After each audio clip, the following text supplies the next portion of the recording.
എൻ്റെ പേര് സുമേറ, ഫാഷൻ ഡിസൈനിങ്ങിൻ്റെ ടീച്ചറാണ്. 5 ദിവസത്തെ ഫാഷൻ ഡിസൈനിങ് ഫ്രീ ക്ലാസ്സിൻ്റെ ഫസ്റ്റ് വീഡിയോ ആയിട്ടാണ് ഞാൻ വന്നിട്ടുള്ളത്. നിങ്ങൾ ഈ സ്ക്രീനിൽ കണ്ടുകൊണ്ടിരിക്കുന്നത് നമ്മളുടെ ഫാഷൻ ഡിസൈനിങ്ങിൻ്റെ സ്റ്റുഡൻസ് ചെയ്ത വർക്കുകളാണ്. അപ്പോൾ ഫാഷൻ ഡിസൈനിങ് പഠിച്ചാൽ നമുക്ക് ഒരുപാട് മേഖലകളിൽ എത്തിപ്പെടാൻ പറ്റും. നമുക്ക് സ്വയം ഒരു വരുമാനമാക്കി എടുക്കാൻ പറ്റും. കൂടാതെ നമുക്ക് ബാക്കിയുള്ളവർക്ക് നമുക്കൊരു ജോലി സാധ്യതകൾ ഉണ്ടാക്കി കൊടുക്കാനും പറ്റുന്ന ഒന്നാണ്. അപ്പോൾ നമുക്ക് വീട്ടിലിരുന്നിട്ട് ചെയ്യാനും പറ്റുന്ന ഒരു കാര്യം തന്നെയാണ് ഫാഷൻ ഡിസൈനിങ് എന്നുള്ളത്. ഹലോ ഡിയേഴ്സ്, അപ്പോൾ നമ്മളുടെ ഫസ്റ്റ് ക്ലാസ് നമ്മളിവിടെ സ്റ്റാർട്ട് ചെയ്യാണ്. നമ്മളുടെ ഈ ഒരു 5 ദിവസത്തെ ഫ്രീ ക്ലാസ്സിൽ നമ്മൾ ഫസ്റ്റ് സ്റ്റാർട്ട് ചെയ്യുന്നത് ഹാൻഡ് എംബ്രോയ്ഡറിയിൽ നിന്നിട്ടാണ്. അപ്പോൾ ഹാൻഡ് എംബ്രോയ്ഡറി പലർക്കും അറിയുന്നവരുണ്ടാവും, അറിയാത്തവരുണ്ടാവും. അപ്പോൾ നമുക്ക് ഹാൻഡ് എംബ്രോയ്ഡറിക്ക് വേണ്ടിയിട്ട് എന്തൊക്കെ വേണം, മെറ്റീരിയൽസ് എന്തൊക്കെ വേണം എന്നൊന്ന് പരിചയപ്പെടാം. ഇതാണ് ഹൂപ്പ് എന്ന് പറയുന്നത്. അപ്പോൾ ചിലർ എംബ്രോയ്ഡറി റിങ് എന്നൊക്കെ പറയും. ഇതിൻ്റെ പേരാണ് ഹൂപ്പ്. ഹൂപ്പ് 2 ഹൂപ്പുകളായിട്ടാണ് വരുന്നത്. ഒരു സെറ്റ് എന്ന് പറഞ്ഞത് 2 ഹൂപ്പാണ്. ഒന്നിൽ സ്ക്രൂ ഉണ്ടാവും. പിന്നീട് വേണ്ടത് നമുക്ക് വൈറ്റ് മല്ലു ക്ലോത്ത് അല്ലെങ്കിൽ പോപ്ലിൻ ക്ലോത്ത് എന്ന് പറയുന്നതാണ്. പിന്നീട് വേണ്ടത് നമുക്ക് ത്രെഡ്. നമുക്ക് എംബ്രോയ്ഡറി ചെയ്യാൻ വേണ്ടിയിട്ട് എംബ്രോയ്ഡറി ത്രെഡുകൾ അവൈലബിൾ ആണ്. നമുക്ക് പല കമ്പനിയുടെ ത്രെഡുകൾ അവൈലബിൾ ആണ്. ഇത് വരുന്നത് രംഗോളി ത്രെഡാണ്. അതുപോലെ തന്നെ എംബ്രോയ്ഡറി ചെയ്യാൻ വേണ്ടിയിട്ട് നമ്മൾ യൂസ് ചെയ്യുന്ന സൂചി, എംബ്രോയ്ഡറി പിന്നെന്ന് പറഞ്ഞാൽ അത്യാവശ്യം ലെങ്ത്തുള്ള, കുറച്ച് വണ്ണുള്ള, അതുപോലെ തന്നെ ഹോൾസ് ഇതുപോലെ വരുന്ന ഒരു ഹോളുള്ള എംബ്രോയ്ഡറിയുടെ സൂചി നമുക്ക് അവൈലബിൾ ആണ്. ഷോപ്പിലൊക്കെ എംബ്രോയ്ഡറി സൂചി ചോദിച്ചു കഴിഞ്ഞാൽ കിട്ടും. ഇത്രയും കാര്യങ്ങളാണ് നമുക്ക് മെയിനായിട്ട് വേണ്ടത്. പിന്നെ നമുക്ക് ത്രെഡ് കട്ട് ചെയ്യാൻ വേണ്ടിയിട്ടുള്ള ഒരു ട്രിമ്മർ ആവശ്യമുണ്ട്. അതുപോലെ തന്നെ പിക്ചർ വരയ്ക്കാൻ കാർബൺ പേപ്പർ. അപ്പോൾ നേരിട്ട് നമ്മൾ പെൻസിൽ കൊണ്ടോ പെന്ന് കൊണ്ടോ ഒന്നും നമ്മൾ ക്ലോത്തിൽ എംബ്രോയ്ഡറിയുടെ ചെയ്യാൻ പാടില്ല.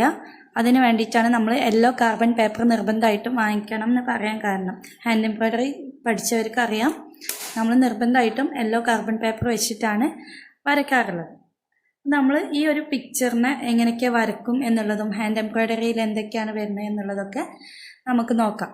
ഹാൻഡ് എംബ്രോയ്ഡറി നമുക്ക് ഫസ്റ്റ്, അപ്പോൾ തീരെ അറിയാത്തവരുണ്ടാവും, അറിയുന്നവരുണ്ടാവും. അപ്പോൾ അറിയാത്തവർക്ക് വേണ്ടിയിട്ട് നമുക്ക് സ്റ്റാർട്ട് ചെയ്യുന്നതിന് ചെറിയ ഒരു സ്റ്റിച്ചിൽ നിന്നിട്ട് തന്നെ സ്റ്റാർട്ട് ചെയ്യാം. നമ്മളുടെ മല്ലു ക്ലോത്തിനെ നമ്മൾ ഇതുപോലെ നിവർത്തി വെക്കാം. നിവർത്തി വെച്ചിട്ട് നമ്മളുടെ ഹൂപ്പ് എടുക്കുക. ഈ ഹൂപ്പിൻ്റെ 2 എണ്ണം സ്പ്ലിറ്റ് ചെയ്തതിന് ശേഷം ഈ ഒരു ഫുൾ റൗണ്ട് വരുന്ന ഹൂപ്പിനെ അടിവശത്ത് വെച്ച് ഈ ക്ലോത്തിന് മുകളിൽ വരുന്ന രീതിയിൽ വെച്ച് കൊടുക്കുക. അപ്പോൾ ഈ ഹൂപ്പിൻ്റെ 4 സൈഡ്, അതായത് ഫുൾ റൗണ്ടിൽ നമുക്ക് കുറച്ച് ഗ്യാപ്പ് വേണം. 1 ഇഞ്ചിലെങ്കിലും ഗ്യാപ്പ് ഇട്ടിട്ട് വേണം നമ്മൾ ഇതുപോലെ വെച്ച് കൊടുക്കാൻ വേണ്ടിയിട്ട്. ഇനി നമ്മൾ ഈ ഒരു സ്ക്രൂ വരുന്ന ഹൂപ്പിനെ മുകളിൽ വെച്ച് കൊടുക്കുകയാണ്. വെച്ച് കൊടുത്ത് നമ്മളിതിനെ അമർത്തി കൊടുക്കുക. ഈ ഒരു ഹൂപ്പിൽ സെറ്റാക്കി കൊടുക്കുക. സെറ്റാക്കി കൊടുക്കുമ്പോൾ നമ്മൾ ഈ ഒരു സ്ക്രൂവിനെ ലൂസാക്കി കൊടുത്തു കഴിഞ്ഞാൽ പെട്ടെന്ന് ഇതിൽ നമുക്ക് വെക്കാൻ കഴിയും. ഇനി നമ്മളെന്ത് ചെയ്യുക, വെച്ച് കഴിഞ്ഞാൽ നല്ലോണം ടൈറ്റാക്കി കൊടുക്കുക. നല്ലോണം നമ്മൾ ടൈറ്റാക്കി കൊടുക്കണം. ഈ ഒരു ഹൂപ്പിനെ നമ്മൾ ഇതുപോലെ ടൈറ്റാക്കി കൊടുത്ത് ക്ലോത്തിന് എല്ലാ സൈഡിലും ക്ലോത്തിനെ ഇതുപോലെ ടൈറ്റാക്കി വലിച്ചു കൊടുക്കുക. എന്നാൽ മാത്രമേ നമ്മൾ വർക്ക് ചെയ്ത് കഴിഞ്ഞാൽ ഫിനിഷിങ് കിട്ടുള്ളൂ. നമ്മൾ ഈ ഒരു ഹൂപ്പിൽ നിന്നിട്ട് ഊരിക്കഴിഞ്ഞാലും നമുക്ക് ഫിനിഷിങ് കിട്ടണം, വർക്ക് ഫിനിഷിങ് കിട്ടണം എന്നുണ്ടെങ്കിൽ നമ്മൾ ഇതുപോലെ ടൈറ്റാക്കി പിടിച്ചു കൊടുക്കുക. ഇതുപോലെ ശബ്ദം വരുന്ന രീതിയിൽ വേണം നമ്മൾ ടൈറ്റാക്കി കൊടുക്കാൻ വേണ്ടിയിട്ട്. ഇതുപോലെ ടൈറ്റാക്കി കഴിഞ്ഞാൽ നമ്മൾ നെക്സ്റ്റ് ചെയ്യേണ്ട കാര്യം എന്ന് പറഞ്ഞാൽ, നമ്മൾ ഹാൻഡ് എംബ്രോയ്ഡറി സാധാരണ നോർമൽ കോഴ്സുകളൊക്കെ പഠിക്കുമ്പോൾ സ്റ്റിച്ച് ബോർഡ് എന്ന് പറഞ്ഞ സംഭവം ഉണ്ടാക്കും. നിങ്ങൾക്ക് അതിൻ്റെ ഒന്നും ആവശ്യം വരുന്നില്ല, ആകെ കുറച്ച് കാര്യങ്ങളുള്ളത് കൊണ്ടാണ്. നമുക്ക് ആദ്യം ഒരു കറക്റ്റ് ഒരു ലൈന് വരച്ചു കൊടുക്കാം. ഇതിന് മുകളിൽ നമ്മൾ ഫസ്റ്റത്തെ നമ്മൾ സ്റ്റിച്ചുകളിൽ നമ്മളെപ്പോഴും പഠിക്കുന്നത് റണ്ണിങ് സ്റ്റിച്ചാണ്.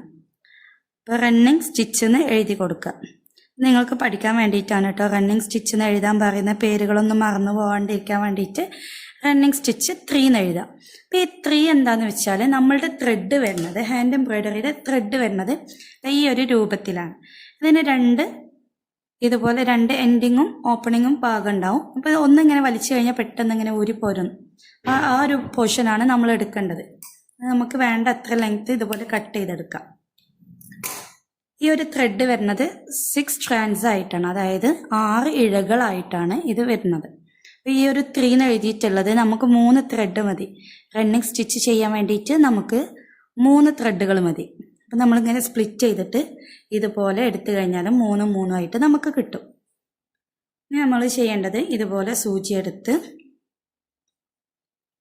ഈ ഒരു സൂചിയിൽ കോർത്ത് കൊടുക്കുക. നമുക്ക് ഈ ഒരു തലഭാഗം സ്മോളും ഇത് കുറച്ച് ലാർജും ആക്കിയിട്ട് ലോങ്ങും ഷോർട്ടും ആയിട്ടാണ് നമ്മൾ വെക്കുന്നത്. എന്നിട്ട് ഈ ഒരു കൂടുതലുള്ള ഭാഗം നമ്മൾ അടിവശം കെട്ട് കൊടുക്കുക, ടൈ ചെയ്ത് കൊടുക്കുകയാണ് ചെയ്യണത്. ടൈ ചെയ്ത് കൊടുക്കുക. ഓക്കെ, ഇനി നമ്മൾ ചെയ്യുന്നത് അടിവശത്ത് നിന്നും നമ്മൾ ഇതുപോലെ ഈ ഒരു ലൈനിൽ കുത്തിയെടുക്കണം. നമ്മൾ ഇതുപോലെ കുത്തി മുകൾക്ക് എടുത്തു കഴിഞ്ഞാൽ ചെറിയൊരു ഡിസ്റ്റൻസ് വിട്ട് നമ്മൾ താഴേക്ക് തന്നെ ഇറക്കി കൊടുക്കുക. ഈ ഒരു റണ്ണിങ് സ്റ്റിച്ച് നമുക്ക് പലർക്കും അറിയുന്നതാണ്.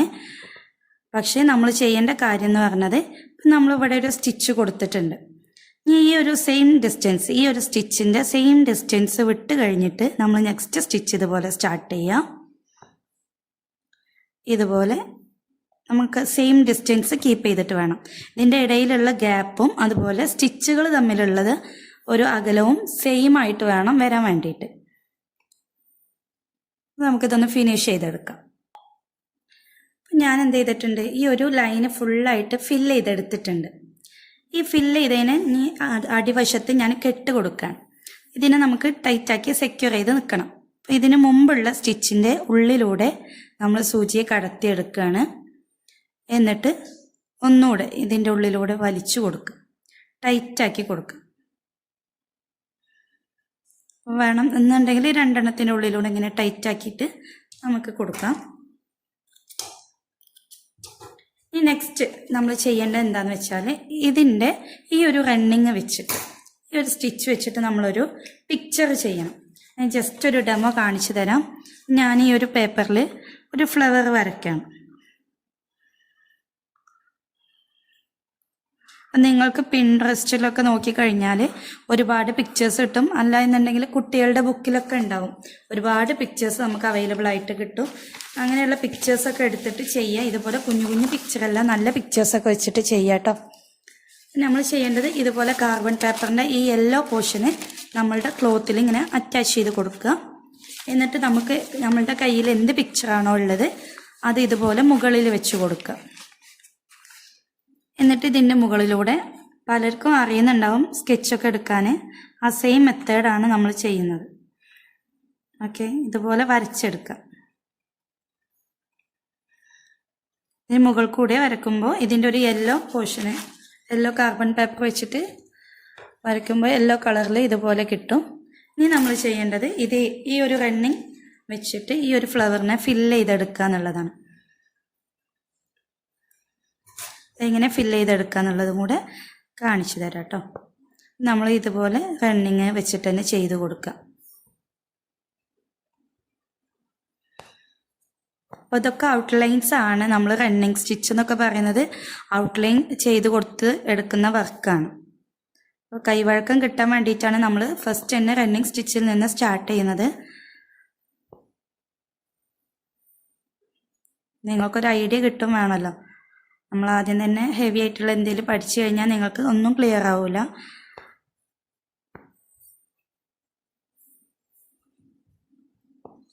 കണ്ടോ, ഇപ്പം ഞാൻ ഈ ഒരു സെൻറ്ററിലുള്ള ഒരു റൗണ്ട് പോർഷന് ഞാൻ ഏകദേശം കംപ്ലീറ്റ് ചെയ്തെടുത്തിട്ടുണ്ട്.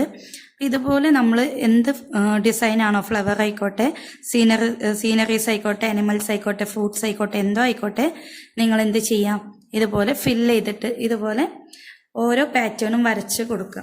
ഇങ്ങനെ ഒരു പിക്ചർ ചെയ്തെടുക്കണം. നിങ്ങളൊരു സ്റ്റിച്ച് പഠിക്കുമ്പോൾ ഒരു പിക്ചർ ഇതുപോലെ ചെയ്തെടുക്കാം.